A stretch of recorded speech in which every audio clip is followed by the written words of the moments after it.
Hello everybody, San here, engineer, MBA, and investor. And in today's video, I wanted to take a look at this thread on X talking about NTLA, specifically the challenges regarding their current state with their programs. And I told myself, you know what, that would make a good video here for a couple of reasons. The big one is looking at the challenges. I think it can help us basically in our thesis with CRISPR.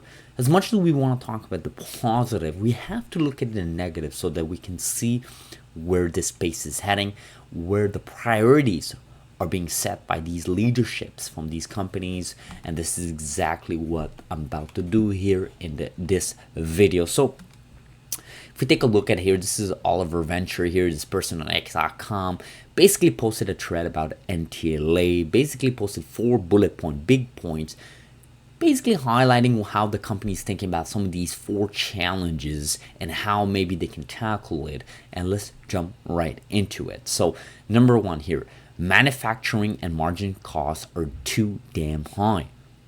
Right, and I quote, people tend to, if they hear CRISPR, they lump into one category, everything is the same or worse in the category of gene therapy, thinking it is some like a biological product in the sense of a virus. That is not correct. In the case of our product, HAE or 4TTR, they're delivered as synthetic molecules. This is LNPs containing mRNA and a guide RNA. All of that is made in lab. It is not growing up cells and all that stuff, which lends to a relative simplicity and a huge cost advantage relative to growing up cells and trying to grow a virus, for example, end of code. So, and the person here, and I'm quoting here, we're talking about a 95% plus margin is what we would expect. It may be well higher than what we get to at scale.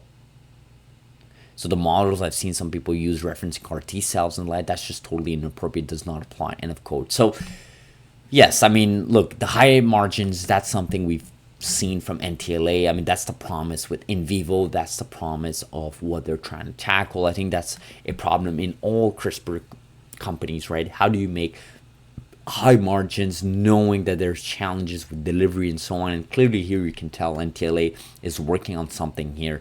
Again, they're doing something that other companies are not doing. And I think the mistake here a lot of people do is, especially analysts, they kind of take these CRISPR companies and not even just compare it within each other, but they compare them with like other technology companies in the biotech space, right?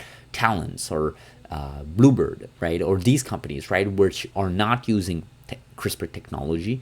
They're not using, Cas9, in vivo or ex vivo. They're basically comparing apple to oranges, and I think that's a huge fallacy, and obviously that is a point of contention that NTLA has to basically navigate every single day in their investor calls and so on. Let's take another point here.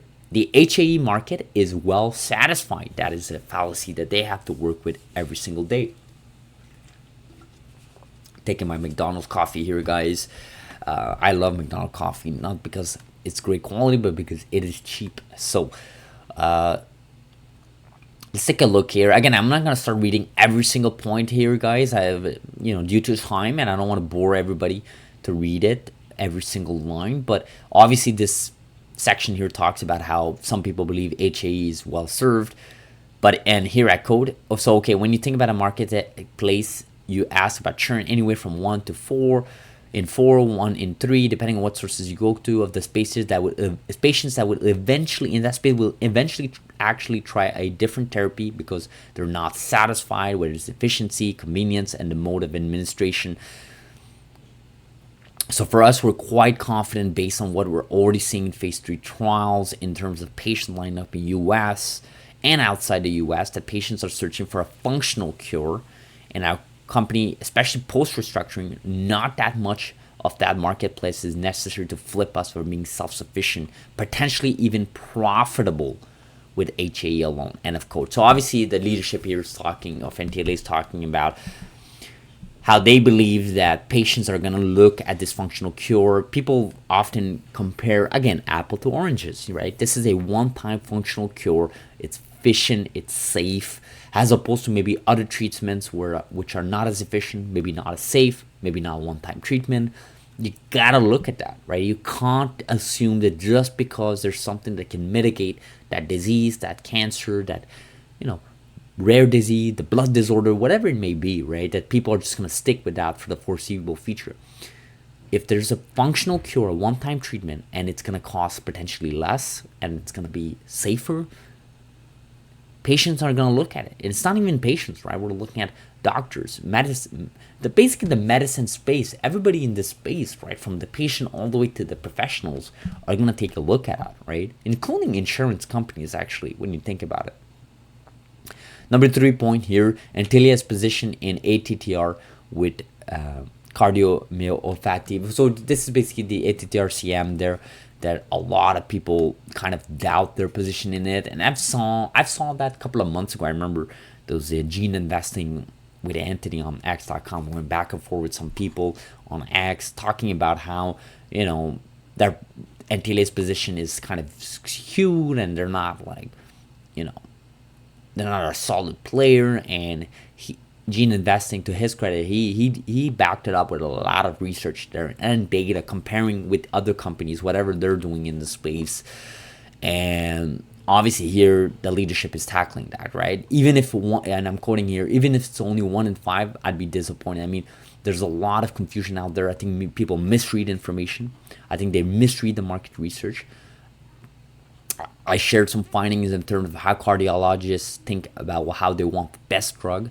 That's going to be based on clinical outcomes that they get. And there's a deeper appreciation, right, in the presence of TTR protein. And I think they'll learn as they're doing already to which extent TTR is reduced is going to increasingly beneficial for the patients, right? So again, the leadership here is kind of talking about, again, kind of tackling down on the positioning of where they are with this program, right? With the ATTR, reducing the, injecting it in the blood, going to the liver, in vivo, obviously tackling the whole ATTR disease, reducing TTR proteins. That's what they're looking at, right? So 90% of patients today are alive at 3 years. That's a huge percentage. Now, obviously, sample size is not in the hundreds, but it's still significant. It's not something to sneeze at. Their sample size is still in the 2 digits. It's still significant, guys. So last point here is understanding HAE treatment outcomes. We say function, and I quote here, we say functional cure, not everybody responds to. And it's important because every single case, any patient who's received a therapy is better off than he or she was before they came on to the study, even if they have a rare attack, end of quote. And look, guys, I'm not going to start reading every single thing, but this is something I've talked a lot about in certain videos. Not all patients are made the same. Even a patient size, even try to randomize it, even try to get a cohort of teenagers and young adults and older adults, or male, female, different demographics. There's so many parameters, so many variables. It's very hard to get an end sample size that reflects every single patient, right? So the best you can do is kind of hope for an outcome for that specific patient, right? And they just laid out a couple of statistics, right, where every single patient that kind of went through this program with HAE, I would argue even with the ATTR program with NextZ, every single program, NTLA 1002 or NextZ program from NTLA, they all came out better than when they started. Now, did they get up to a point where, all of them got to the point where the company was hoping for? Probably not. But the goal is not to get all of them, although it is the goal, but it's not a realistic goal, right? The end sample size varies. The end size, not just the size, but the end demographics. There's so many things that come into play. That's why the FDA can never look at 100% accuracy. That would just mean that no program would ever get approved. In the CAR T-Spell and Caribou case, I think the durability, they're getting barely 40%, I think, after 6 months follow-up. And that's industry average, right? 40% is well below 100%, right? And same thing with Casgevy. Casgevy didn't hit 100%. If you take a look at those statistics back then, I think they were over 90%, but it wasn't 100% of all patients being eventually cured. But they still got it approved. Same thing for NTLA, right? And I think people kind of lose track of what it means for these clinical trials. These clinical trials are obviously to prove that their technology works is to find the right dosage. That's why you go through phase 1 cohort with different dosage, phase 2 you get another dosage, and phase 3 you have maybe a finalized dosage and a different sample size. But on top of that, obviously, is to find out durability, right? It's to get those statistics long term. Now, you're never going to get 100%. If that was the case, believe me, guys, no program would ever get approved. The goal here is to test out those two theories that I just tell you, the dosage size, and to prove the technology works so that the FDA can take a look at that and say, look, we have folks with HAE. We have a lot of folks with HAE. We have a lot of folks with ATTR diseases. These two programs are tackling it. This company has shown the data, the clinical data, phase 1, phase 2, phase 3. It's shown to be a potential functional cure. Let's get it out of the market. What do we have to lose?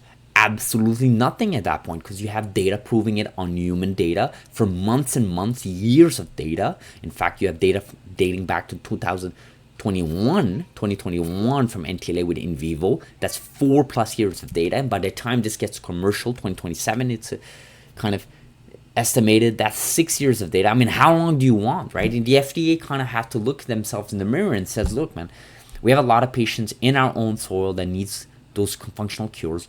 We have a lot of players. We have data spread out. Obviously, the FDA has to do their due diligence and not accept anybody. That's why you have barriers. That's why you have high entry of barriers. But you can't just sit on that for years and years, right? Because these individuals have attacks. It's lethal. It's affecting their lifestyle. It's costing a lot of money for hospitals, communities. It's affecting our communities across the regions, not just in US, in Canada, in Europe, in UK, Middle East. Obviously, CRISPR was the first one to go through it. FDA, for example. And obviously, I'm talking about the FDA because they're pretty much the biggest one in the world there, and everybody looks up to the FDA. Although I could make that argument for the UK and Europe, specifically the Europe EMEA one. But what I'm getting at is, we already have CRISPR approved. It's ex vivo, Cas9. This is in vivo. Should it take as long as Cas9 took? I don't think it should. I think it should be expedited, especially with the new administration. Things should be expedited. And I think these are fallacies that the leadership is trying to tackle here. And again, these are things that I don't think a lot of people argue against, but sometimes it's important to reiterate these things because you can see how the leadership is thinking and you can see where the company is heading with their priorities, right? Cost of manufacturing. Are they positioned well in the HAE disease market, or are they positioned well in the ATTR market? Which kind of sounds bad when you say market, because you kind of want these programs out there curing patients, but you got to call it a spade a spade. This is how analysts, business investors, companies are looking at it. Institutions are looking at money, and you have to accept it. It's a public company. It's going to be scrutinized as a public company, regardless of how noble and novel the company is, because I believe these CRISPR companies are doing something for humanity that no companies in this space, in outside the biotech space, is doing, and again, understanding the outcomes, right? Understanding the outcome, very, very important. I think people lose themselves in this narrative, right? They lose themselves. They don't fully understand what these companies are trying to do, right, with these clinical trials. And everybody wants things next month, next week, next day. This takes time, okay? And it should take time because these companies have poured millions, if not billions of dollars. Remember, from the moment you go preclinical all the way to approval. And I spoke to one person from a big pharma company in one of my work events a couple of weeks ago. And they were from a big pharma company, and they told me, it takes about $2 billion from the moment and conception of an idea to treat a disease comes into play all the way to approval, potential approval from the FDA. It's $2 billion. And a lot of these programs don't get approved. Okay, so there's a lot of money invested in this, right? So people have to understand this is a long-term game, but at the same time, can we reduce those costs to get these programs out the door? Can we expedite some of these processes? Can we cut some of these bureaucracy? Can we tackle some of these points of contention? And that's what I want to leave the folks here in this video with, right? These are things I want to take a look. And, I'm going to make a video here, and the next video is going to be about CRISPR and being mentioned from the All In podcast. I just think there's a space here for CRISPR to really have this hockey stick moment, right? The S-curve moment. I really think it's going to happen. I think we're on the verge of it. Will it happen next week, next month? I don't know. but I think it's happening. I think it's happening slowly but surely. But some of these points of contention have to be played with. And again, I've always said this in this video, and I'll say it again. In a bull market, everything makes sense, positive. And in a bear market, everything negative makes sense. So, guys, I'm going to end this video like this. Subscribe if you haven't. Do subscribe, guys. Really help us channel. Like this video, guys. Put our videos on people's home pages. And let me know in the comments below, guys. What do you guys think? I'll see you guys in the next video. Have a beautiful Sunday, guys. Thank you so much for watching.